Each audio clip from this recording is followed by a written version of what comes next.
Shabbat Shalom from Israel, and wanted to share something again on our Torah portion. We've switched to, we've gone back and are starting the Torah cycle over again. And though I'm a week late with Parsha Bereshit, I did want to share something with you about the importance and the beauty of that Torah portion. So we'll get started right away. This is called Bereshit and the Footprints of Messiah. In the beginning, God created the heavens and the earth. The earth was formless and void, and the darkness was over the surface of the deep. And the Spirit of God was moving over the surface of the waters. This is, of course, Genesis chapter 1, verses 1 through 2. This is such a beautiful passage, and it is especially so in the Hebrew, what we call the pure tongue, what the Bible calls the pure tongue. The Messiah is actually everywhere in this first verse. In fact, many scholars would say that the entire gospel story is written in the first 7 words of Genesis. And that's another story for another time. But returning to our verse in the beginning of Genesis, most of us in the West understand this as revealing the first and third person of the Godhead. Elohim means God, and Ruach Elohim means the Spirit of God. Perhaps we should consider what the Jewish sages have had to say about this verse. The Spirit of God was moving over the surface of the waters. And this was the Spirit of Messiah, as it is written, the Spirit of the Lord will rest on him.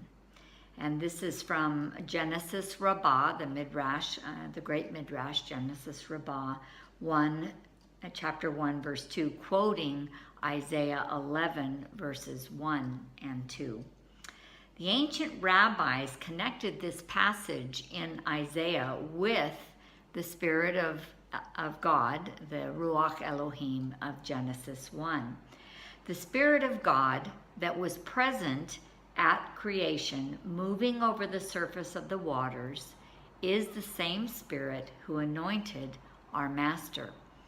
This fits 100% with the theology of Messianic Judaism and most of Christian theologians. We also know that the Spirit of God was called the Comforter, who Yeshua sent to reside in us after he ascended to heaven. And we'll talk a little bit more about that probably in our next parsha, which is on Noah. But there's another beautiful connection with the Gospels here as well. And before we get there, it's important to note that Hasidic Judaism teaches that the Spirit of Messiah is more exalted than that of Moses. In the Torah, Moses is drawn out of the water. He later divided the water and walked through the water on dry land. In contrast, Messiah is depicted as hovering above the waters. And in a Hasidic work entitled the Ma'arim of the Alter Rebbe on the Parashot, the Alter Rebbe wrote, in this reference on page 237, Mashiach, or Messiah, has a certain superiority even over Moshe Rabbeinu, Moses, our teacher. On the phrase at the beginning of the Torah, and the Spirit of God hovered, the sages teach this alludes to the spirit of King Mashiach. That verse continues, over the surface of the waters, and this intimates a level higher than that of Moses, who was so called because from the water he was drawn. And as if to prove that this wise Jewish man is correct, we have the Gospels depicting Yeshua as doing what? As riding above the waves of the Sea of Galilee in Matthew chapter 14, verse 25. You can also see Mark 6:48 and John chapter 6, verse 19, which tells the same story. As it is written in Psalm 77, verse 19, your way was in the sea, and your paths in the mighty waters, and your footprints may not be known. Messiah's footprints can't be known because, of course, when you walk on water or over the water, there are no footprints to be seen. The ancients considered the waters of the sea and decided that they were a symbol of the forces of chaos. The Spirit of God is able to move above that chaos, just as Yeshua was able to stride above the waves of the storm that day. This should be a great comfort to us, because it means that He is able to help us through any storm that we face, any chaos that comes against us. We don't need to be afraid. He knows the way through, and He knows how to lead us to the place of calm and peace, even while we are in the midst of a raging storm. You know, it seems that we are always having to face one storm after another as we live here in Israel. I want to share a personal story with you that took place last year in 2015, shortly after we returned in July, shortly after we returned to Israel. My precious son Joshua called me on the telephone and said, Mom, I have some good news and some bad news. Gosh, don't you just hate to hear that? Well, he said the good news is they figured out what is wrong with me. He had been battling digestive problems and stomach issues and pain in his digestive organs somewhere, in there for all of his life. We thought it was allergies and just different things, and nothing seemed to improve it. And then late about middle of 2015, things really took a turn for the worse.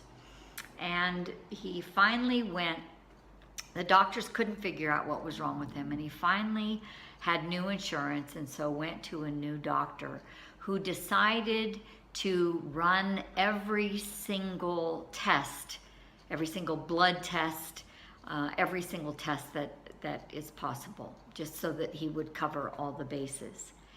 And to the doctor's surprise, the test for hepatitis C came back positive, and this was the bad news. He was diagnosed with hepatitis C. My son had not participated in any of the risky behaviors associated with this disease, and so the doctor was very, very surprised. He asked my son, well, he said, the only question I didn't ask you is, have you ever had a blood transfusion? And Joshua responded positively that he had. As a baby, he had blood transfusions. And this was this was many years before they realized that hepatitis C was a virus and were testing donated blood for it. The doctor did feel that Josh was young enough that there couldn't be much damage to his liver. And so they decided to prescribe a less than ideal 9-month protocol to get rid of the virus. Well, I felt very uneasy about this, and so did my son. And so he basically proceeded for the next several weeks to have a verbal battle with the doctor, and finally convinced him, because of the pain that he was having, that his liver had to be more damaged than the doctor felt, and so he convinced him to test his liver. And of course, there was a great surprise when the test came back, and my son's liver was only one stage away from the beginning of cirrhosis. Well, that was enough. The doctor decided to put my son on the most rigorous and successful drug protocol that there was.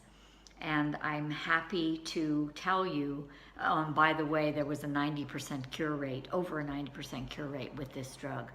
I'm very happy to report that my son, after 3 months on this drug, is 100% cured and free of hepatitis C. The virus is gone, and now his liver can regenerate and repair itself.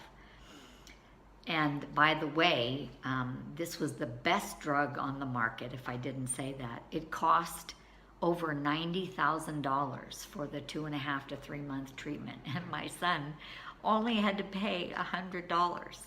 So there isn't time to share a lot of the details associated with this story, but I can tell you this: God's footprints and his handprints were everywhere in this situation. Our God is good, and his mercy endures forever.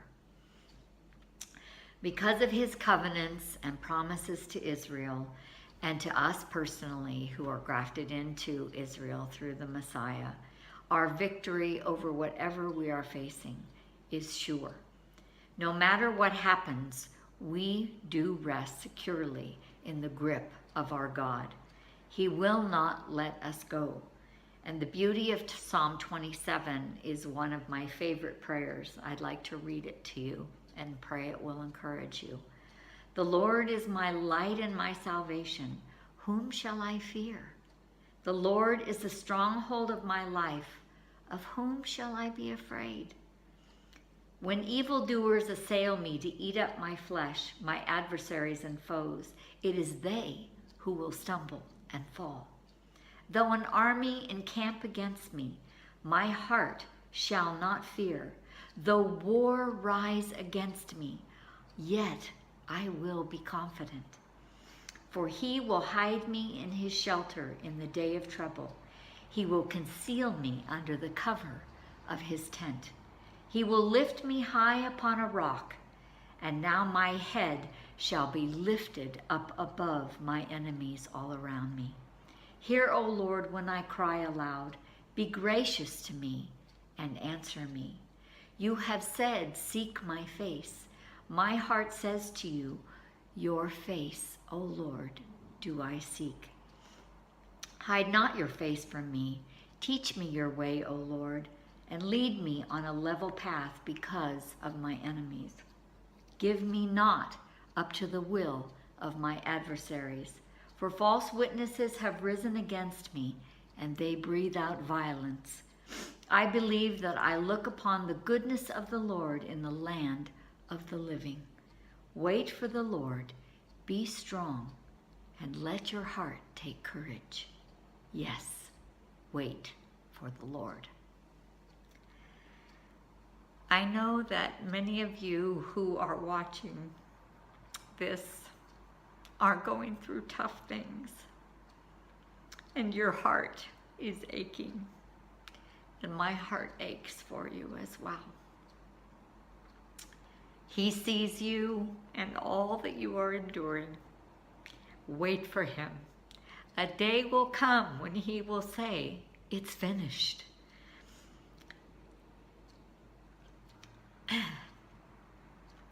Everything is in his hands, and our King knows the way through your dark and deep valley. You can count on him to come and clear away those dark, stormy clouds of night. He's able to calm the waves and the roiling sea because he is greater than anything that you face. Greater is he who is in you than he who's in the world. Shabbat Shalom. I pray peace be still to every situation that you are facing. God bless you.